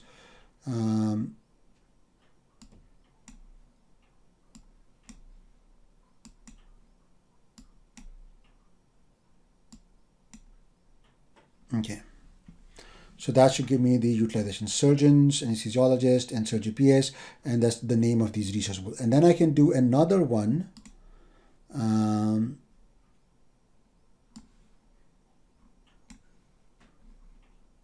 Do horizontal, fill up this box with the bar, and then I can make it smaller. Okay, more smaller, or like this. Okay, let's call this, we can call this chart 2. I'm going to give it a title, OR utilization, operating rooms utilization, OR operating rooms utilization, and that will be my resource is called operating rooms dot utilization in with brackets at the end. Okay, and let's give it a more pastel looking color. You can choose whatever color choice you like. Okay, and now let's run the simulation. So you can see the utilizations of these three: OR utilization, you can see the throughput time, you can see the whole process. You can speed it up if you want, go all the way to the end. So after 30 days, 3.19 is the average throughput time. OR utilization is 32%, the other utilization anesthesiologist is the highest, 90%. Surgeons and surgery PAs is a little bit less because the anesthesiologist does the pre-op. These two don't do the pre-op, and so you can then take a screenshot of this, and that will be your baseline model done. Okay, and now that's part one. Then the second part, and then you have to comment on it, take a screenshot. So you'll put in your report right here, deliverable. Then the second is just run the same thing with 5 surgeries per day with a 3 p.m. surgery schedule. That's easy peasy lemon squeezy, because in our data appointments, we already have the 5th appointment here at 3 p.m. So all we need to do is change the max surgeries per day to 5, and that's it, and run the simulation. Okay, and now you'll see things will go haywire because we can't really handle 5 simulations. Look at the throughput time. Sometimes it's going to 20 plus hours. That's the surgery being pushed the next day. Okay, look at the anesthesiologist, 100% utilization. They're not getting a breather. Okay, you can make it faster. So look at that, average throughput time 30 plus hours. On average, a patient is taking, oh my God, 2 days, 48 hours, 2 days for their hip replacement. Because they're just getting pushed to the next day, the next people are getting pushed to the next day. We're having this long queue. Because look, 150 patients came in, we already only finished 132 patients. The rest of the patients, about 18 patients still queued in the system. They're spending days in the system. Like we don't have capacity to do 5. There's no way we can do 5. Okay? That has to do with the variability in the processing times, the variability of the arrival times. Because technically, if on average a surgery takes about 100 minutes, 5 surgeries is 500 minutes. And a 10-hour shift with a 1-hour break is 9 hours. You get 450, 9 times 6, you get 540 minutes. Let's do it on the calculator. So we have 9 hours times 60. We have about 540 minutes in a day, okay? And a surgery takes on average 100 minutes because, you know, some take 90, 98, some take 120, right? So on average, about 100 minutes times 5. So we need 500 minutes. We have 500 minutes. So why can't we do 5 surgeries? Because of the variability in the surgery times. It says on average 90, on average 98, on average 100, but it can go up or down because of the standard deviation. Then the pre-op has a standard deviation, the registration has a standard deviation. Then the patients arrive late sometimes. All of these variabilities add up to where there's no hope of doing 5 surgeries in a day. Although if you just did the average analysis that on average you have enough time to do 5 surgeries, you might think, oh, I have enough time to do 5 surgeries. But this is the power of simulation. It shows you the effect of variability on the system. And the effect of variability is there's no way we can do 5 surgeries in a day. Okay, that'll be a screenshot for the second deliverable. which is the baseline process with 5 surgeries per day. Now we're going to improve the department. We're going to hire a CRNA, registered anesthesiologist nurse, and a second PA, okay? And we are going to use these times where we're going to have a closing process where the surgeon is not required. Okay, so we can close this. So let's first hire our CRNA. So we need a resource pool. You can't just make this two because the anesthesiologist and CRNA are different. Okay, and what you want to do is, you may have different times in the real life, CRNA or an anesthesiologist or different requirements. Some complex surgery require anesthesiologist. So you can actually create a custom type to keep this separate, and you can call it anesthesiologist. Okay, kind of looks like a doctor. Finish. And that way this resource is going to be type anesthesiologist, and you can add properties here about the special things the anesthesiologist can do. And then you can model that. So this is going to be treated differently than other things. And surgeons as well, I recommend you create a separate custom agent type for surgeons called surgeon. And kind of looks like a doctor, and finish. Okay. Now we are not doing any properties of surgeon anesthesiologist, but you can extend them all to do that. So let's do a resource pool for CRNAs. Let's put them up here, or maybe down here. Yeah, they are going to be called CRNAs, and we're going to create a CRNA type. Okay, looks like any logic crashed. Let me run it again. Okay, so when it reloaded, it asked me if it wants to use an autosave. I said yes, because I hadn't saved it recently, but it does autosave your model occasionally, so I hopefully didn't lose a lot of work. So let's see where we are and finish our work.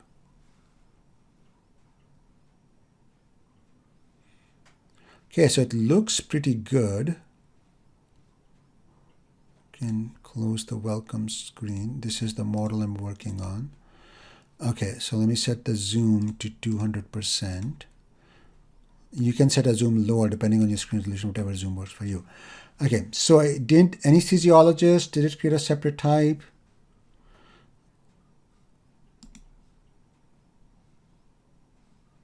Yes, surgeons.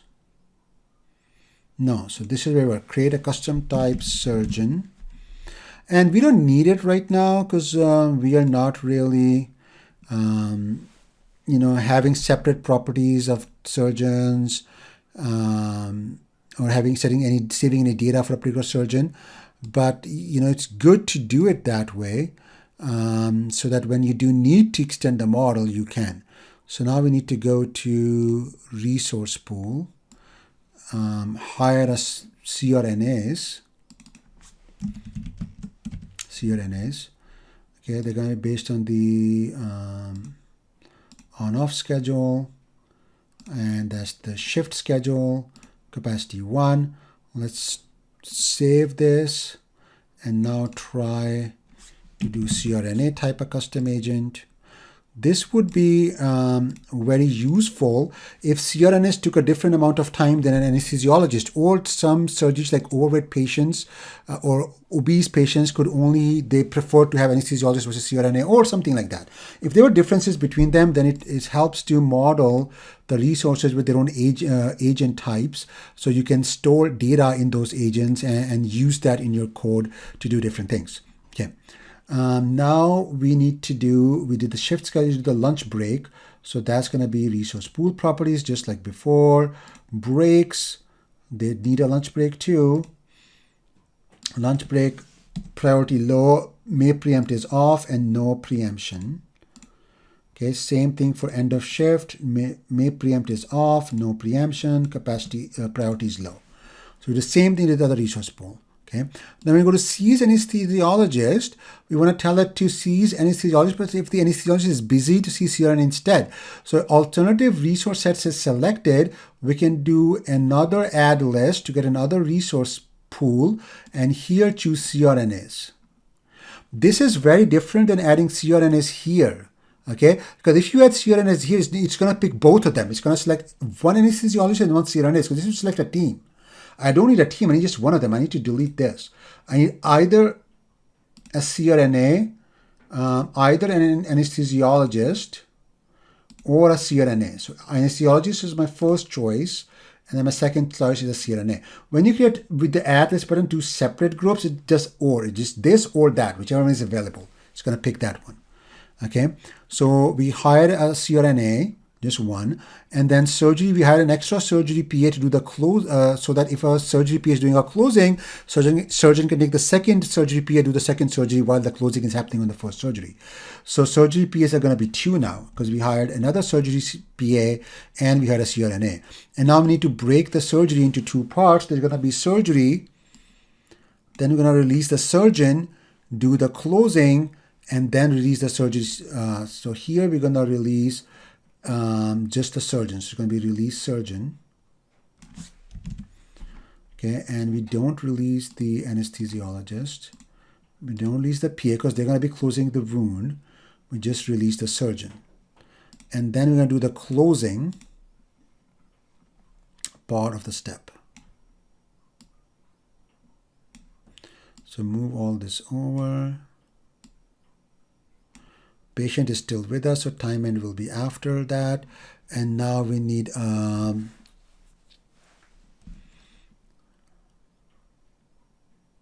service block or a delay block. Just a delay block to finish the closing. Okay, so we release a surgeon. We need a delay block to do the closing. This is the closing of the wound and the bandaging. It's going to be minutes, and you're going to fix this soon. And then we need to release the, and anesthesiologist or CRN is going to stay with the patient till they're done with everything. So now we need a release block.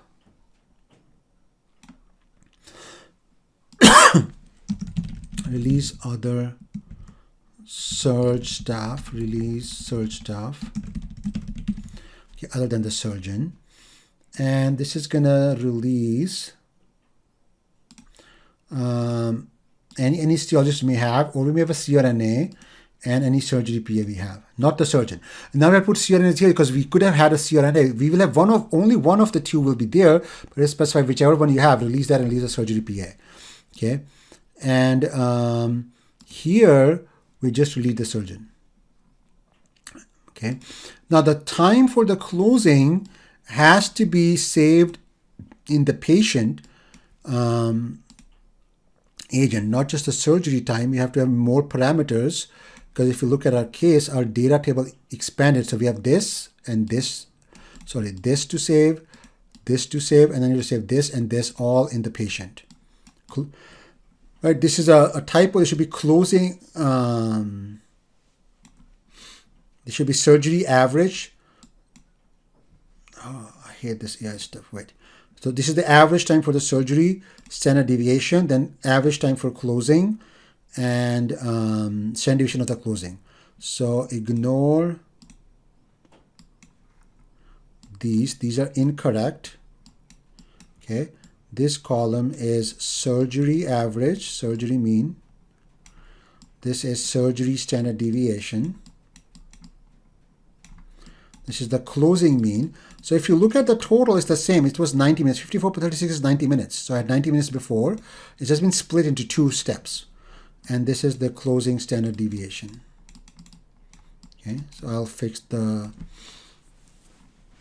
titles, the title on the columns. Okay, so that's what you have to do to save the closing time in our agent.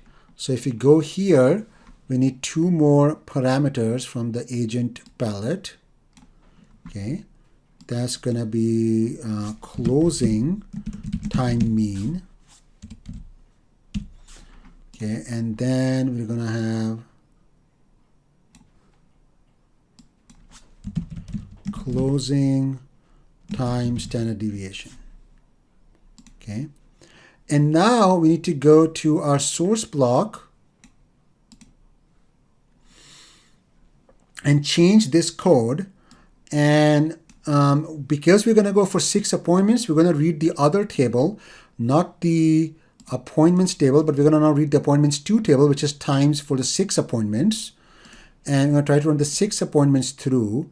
And so the code will be very similar, but instead of reading, sorry, the daily scheduler, instead of reading appointments, read the appointments to. And the max surgeries per day will be set to 6. Okay, so you do appointments to schedule the 6 appointment. This will set to 6 appointments because we can do 6 now. And then in the source block, we also need to save agent.closing time mean equals whatever it is. I'm going to look it up. Now closing time standard deviation. Okay. Go to 3 or whatever. And this one will change. It's 54, right? Something like that. So you do this for all of these cases, save all 4 times. So I am just going to give you the code for that so you can copy paste. So let's get that snippet. Okay, so that's code snippet 8. That has all the correct times from the case. For the source block, right here, on at exit. So it had code snippet 1 before. We're going to change by code snippet 8. So delete all of the old code and then copy paste from the code snippet. It's just like the old code. I don't need to explain it again. It's just the exact same as the old code.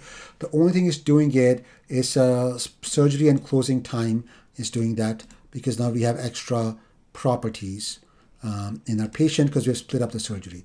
And then daily scheduler is not going to look at the appointments table. It's going to go to appointments to table. So the code where it says appointments, you just change the appointments to. The rest of the code stays the same. And then max surgery per day, we set equal to 6. So that's our updated process. Let's set the zoom level to 150. And you can see that now we'll be trying to do 6 surgeries. And we have hired a CRNA, just 1. And we have made the surgery PS to be 2. Okay. We have 2 operating rooms. We want to make sure the closing capacity is set to num OR. Num OR, because our num OR is 2, right? And the pre-op should also be set to num OR, as we discussed before. And now we need to just set the closing time properly, not triangular. It's going to be normal.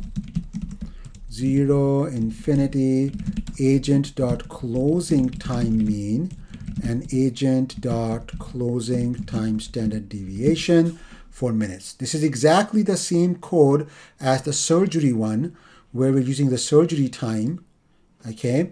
But here we use the closing time, because now we split the surgery into surgery time and closing time. Because the PA is needed for closing, the surgeon can go do something else. So let's compile the model with this button. It compiles without error, so let's see if it runs well and we can do 6 patients or not. So it's running well. Look at the throughput time. We are down from 3.2 to 2.2 or 2.3 hours, much less than before. So if we do it all the way, throughput time is 3.3 hours. OR utilization went up, which is good. Anesthesiologist utilization fell below 85%. Surgeon utilization went up a little bit. And then surgery PAs are not utilized as much, but they are doing the closing and they are allowing us to do a lot more surgeries. And we're able to do about 179, 180 surgeries in 30 days. So that's about 6 surgeries per day. Okay. Okay, so let's read one more time our lab 2 model. And what we want to see, sometimes playing with the appointments can help you. So this last patient is still in surgery when we end the 30th day. And so because they probably didn't start the surgery and the shift ended. So what we want to do is maybe see if we can call the last patient a little bit early, and that would help us in appointments. If we, instead of 3:45, what if we call them at 3:35? Okay. And maybe this patient, we call them like 10 minutes early too. 2:20. Let's see if that helps us get through. Delete the extra row. Okay, and now let's run the simulation.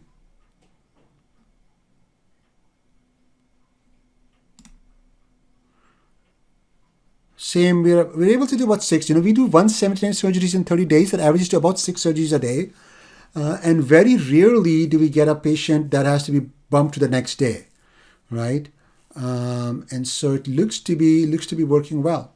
So we have increased our capacity by 50%. Instead of 4 surgeries per day, we're doing 6 surgeries per day.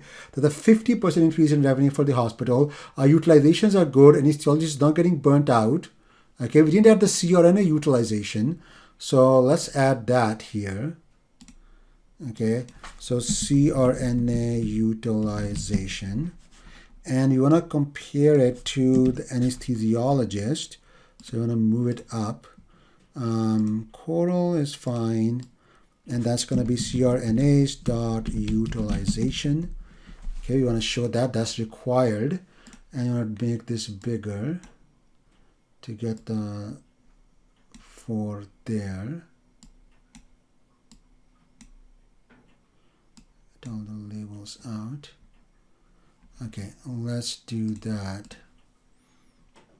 And in our we pick the anesthesiologist first, and if it's not available, then we pick CRNA. So we expect the CRNA to be a little bit less than anesthesiologist, and you can see that because we always pick the anesthesiologist first. That's how we specify the resource pools.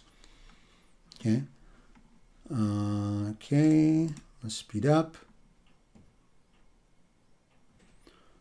So these are pretty good results, and it seems like we improved the process significantly just by hiring an extra CRNA and 1 extra surgery PA, no extra surgeons, no extra operating rooms, no big capex. We've been able to improve the capacity of the process by 50%. Throughput time is no worse. Okay, if you look at surgeon overtime, it's less than an hour on most days. So they do overtime on most days, but it's like 0.2 hour, 0.5, 30 minutes overtime, right? In this one day, they only did 1 hour of overtime, but usually they are doing not an extensive amount of overtime, maybe about an hour more for the surgery to end. So with just one surgeon, we've been able to crank out 6 surgeries per day with our improved process, making the wound closing separate part the PA can do, and hiring 1 extra surgery PA and 1 CRNA. So that is our healthcare process lab.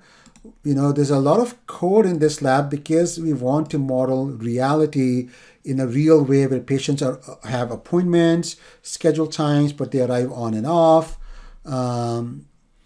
Right, and then we have that modeled in. We have the resource taking breaks, lunch breaks, their shifts model. We are capturing the overtime, we're capturing throughput time. And so it's a really detailed with shift timings for the resources like anesthesiologists and surgeons. So it's really a complicated thing we have achieved, and you can build on this to model a lot of healthcare processes. And what I want to just show you is that actually my original appointment times were kind of okay. I messed with the appointments time. I went back to the ones given in the case. So 2:30 and 3:45. So I have 2:30 and 3:40. And if you look at my simulation run now, I'm able to get, instead of 179, all 180 surgeries out the door. Okay, so the last day, the surgeon does do about 0.8 hour of extra overtime. But I'm able to get all 180 surgeries out the day in 30 days. So I'm doing 180 surgeries in 30 days every month. That's 6 surgeries per day. And you can also realize this. They're so tricky that your appointment scheduling really changes your capacity if you don't schedule them at proper intervals. And notice I have a bigger interval between appointment 3 and 4 because of the lunch break there. So if you don't do proper scheduling, it can really mess your capacity. If you mess up all these, if you schedule this guy too late in the day, then often that 6 p.m. get bumped to the next day. So you have to do the scheduling right to make all this work. And with this schedule, like 340, just change this to 340, and then you can get 180 patients out in 30 days.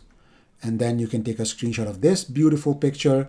and comment on it that you're getting the capacity of 6 and utilizations are really good, and then you're done with the lab.